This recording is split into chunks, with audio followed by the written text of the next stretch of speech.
Top quality और consistent performance के लिए सिर्फ सिल्वर पंप नाम याद रखना। ಕಾಂಗ್ರೆಸ್ನ ಹಿರಿಯ ಶಾಸಕರಂತ ರಾಜು ಕಾಗೇರಿ ನೇರೋಗವ್ರನ್ನ ಮಾತಾಡಿಸ್ತಾ ಹೋಗ್ತೀನಿ ಸರ್. ಈಗ ಚಿನ್ನಸ್ವಾಮಿ ಸ್ಟೇಡಿಯಂನ ಕಾಲು ತುಳಿತ ಪ್ರಕರಣ ಸಾಕಷ್ಟು ಟೀಕೆಗೆ ಗುರಿಯಾಗಿದೆ. ಮುಖ್ಯಮಂತ್ರಿಗಳು, ಉಪಮುಖ್ಯಮಂತ್ರಿಗಳು, ಗೃಹ ಸಚಿವರು ರಾಜೀನಾಮೆ ಕೊಡಬೇಕು ಅಂತ ಒತ್ತಾಯ ಕೂಡ ವಿಪಕ್ಷಗಳು ಹೆಚ್ಚಾಗಿದೆ. ಇದಕ್ಕೆ ನಿಮ್ಮ ಅಭಿಪ್ರಾಯ ಸರ್?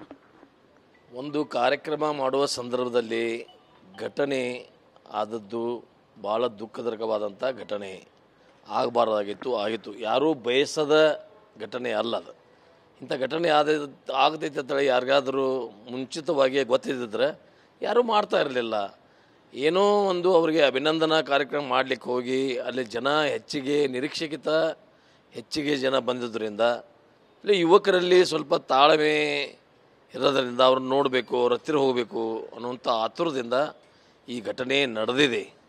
ಅದಕ್ಕೆ ತನಿಖೆನೂ ಜುಡಿಷಿಯಲ್ ತನಿಖೆಗೆ ಒತ್ತಾಯನ ಮಾಡಿದ್ದಾರೆ. ಜುಡಿಷಿಯಲ್ ತನಿಖೆ ನಡೀತಾ ಇದೆ. ಇಲ್ಲಿ ಯಾರು ರಾಜೀನಾಮೆ ಕೊಡಬೇಕು, ಯಾರು ತಲೆದಂಡೆ ಆಗಬೇಕು ಅನ್ನೋದು ಪ್ರಶ್ನೆ ಬರಲ್ಲ.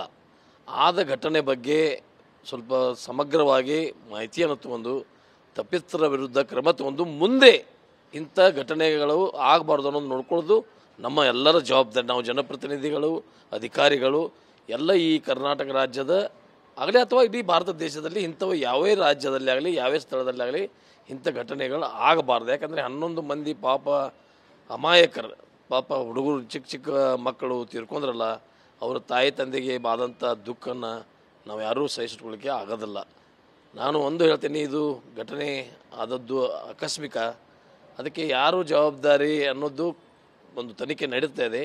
ತನಿಖೆ ನಡೆದು ಅವ್ರಿಗೆ ಏನಾಗೋ ಕ್ರಮವನ್ನು ಸರ್ಕಾರ ನಿಟ್ಟಿನಲ್ಲಿ ತಗೋತಾ ಇದ್ದಾರೆ. ಈ ವಿರೋಧ ಪಕ್ಷದಲ್ಲಿ ಮೊನ್ನೆ ಅಲ್ಲಿ ಕಾಶ್ಮೀರದಲ್ಲಿ ನಮ್ಮ ಜನ ಸತ್ರಲ್ಲ, ಅವರು ನಮ್ಮ ಉಗ್ರರಿಂದ ಅದೇನು ಬಯಸಿದ್ರೆ ಯಾರು? ಆಮೇಲೆ ನಾವೀಗ BJP ಅವ್ರದ್ದು ರಾಜೀನಾಮೆ ಕೇಳಲಿಕ್ಕೆ ಆಗ್ತದ?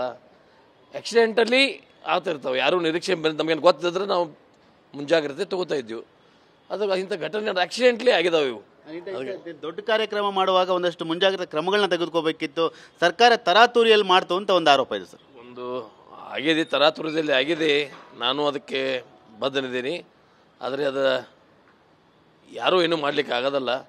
ಮುಂದೆ ತನಿಖೆ ಆದ ನಂತರ ನೋಡೋಣ.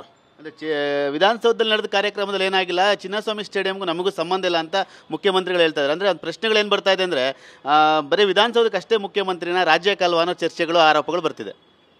ಹಂಗೆಲ್ಲ ಆಗಿಲ್ಲ, ಹಂಗೇನು ಹೇಳೋಕ್ಕಾಗೋದಲ್ಲ. ನಾವು ಇಡೀ ಮುಖ್ಯಮಂತ್ರಿಗಳು ರಾಜ್ಯದಲ್ಲಿ ಏನೇ ಆದ್ರೂ ಅದು ನಮ್ಮ ಜವಾಬ್ದಾರಿ, ಸರ್ಕಾರದ ಜವಾಬ್ದಾರಿ. ನೋಡೋಣ ಮುಂದನ.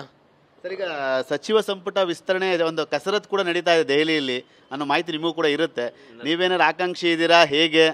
ನನಗೇನು ಮಾಹಿತಿ ಇಲ್ಲ. ನಾನು 5ನೇ ಬಾರಿ ಶಾಸಕನಾದ್ರೂ ನಾನು ಯಾವ ಮಂತ್ರಿಗಳ ಮುಖ್ಯಮಂತ್ರಿಗಳ ಮನೆಗೆ ನನಗೆ ಮಂತ್ರಿ ಮಾಡಿರ್ತೇಳಿ ನಾನು ಎಂದೂ ಹೋಗಿಲ್ಲ, ನಾನು ಎಂದೂ ಕೇಳಲ್ಲ, ಇನ್ನು ಮುಂದೂ ಕೇಳಲ್ಲ. Thank you sir. ಇದಿಷ್ಟು ಹಿರಿಯ ಶಾಸಕರಂತ ರಾಜು ಕಾಗೆಯವರ ಮಾತು. ಇಲ್ಲಿ ರಾಜೀನಾಮೆ ಕೊಡುವ ಪ್ರಶ್ನೆ ವಿಚಾರ ಅಲ್ಲ, ಈ ಒಂದು ಅಚಾರುತ್ಯತೆ ತನಿಖೆ ಆಗಬೇಕು, ಸತ್ಯಾಸತ್ಯತೆ ಹೊರಬರಬೇಕಾಗುತ್ತೆ. ಮುಖ್ಯಮಂತ್ರಿಗಳು ಕೇವಲ ವಿಧಾನಸೌಧ ಅಲ್ಲ, ರಾಜ್ಯದ ಮುಖ್ಯಮಂತ್ರಿ. ಈ ಒಂದು ಘಟನೆ ಅವರಿಗೆ ಸಂಬಂಧ ಇಲ್ಲ ಅಂತ ಹೇಳಲಿಕ್ಕಾಗಲ್ಲ ಅನ್ನೋ ಮಾತನ್ನು ಕೂಡ ಹೇಳ್ತಾ ಇರೋದು. ಕ್ಯಾಮ್ರಾಮನ್ ಸಯ್ಯದ್ ಜೊತೆ ಸುನಿಲ್, TV9.